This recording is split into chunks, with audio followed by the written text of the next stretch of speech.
यानंतर बातमी आहे उल्हासनगरमधून, कारण उल्हासनगरमध्ये एका इमारतीत शॉर्ट सर्किट झाल्यानं 10 पेक्षा जास्त वाहनं जळाली आहेत। दुसऱ्या मजल्यापर्यंत ही आग पोहोचली। गुदमरलेल्या रहिवाशांना अग्निशमन दलाने तिसऱ्या मजल्यावरून सुखरूपरित्या खाली आणलंय। या इमारतीत 49 फ्लॅट असून सध्या इमारतीत वीज पुरवठा खंडित आहे, त्यामुळे पूर्णपणे काळोखही पसरलाय आणि त्यामुळे तात्पुरत्या स्वरूपात वीज पुरवठा सुरू करून देण्यात यावा अशी मागणी आता रहिवासी करतायत।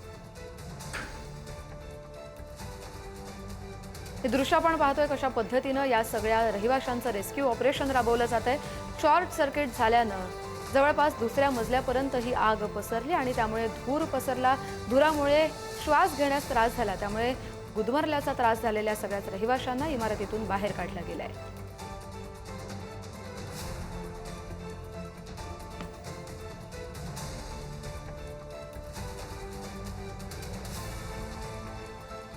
शॉर्ट सर्किटमुळे लागलेल्या आगीत इमारतीतील 10 वाहनं देखील जळून खाक झाली आहेत। ही आग विझवण्यात यश आल्याचं दिसतंय, पण ही आग नेमकी कुठे लागली हे आता काही वेळातच निष्पन्न होईल।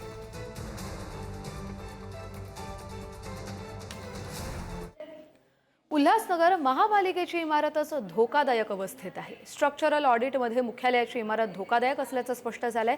2 वर्षांपासून पर्यायी जागेचा शोध सुरू आहे, तर उल्हासनगरमध्ये 15 वर्षात इमारत कोसळून 50हून अधिक मृत्यूही झालेत। उल्हासनगर महापालिकेच्या मुख्यालयाची इमारत धोकादायक असल्याचं स्ट्रक्चरल ऑडिटमधून स्पष्ट झालंय। गेल्या 2 वर्षांपासून महापालिका मुख्यालयासाठी पर्यायी जागेच्या शोधात आहे, मात्र अद्यापही जागा निश्चित झाली नाहीये।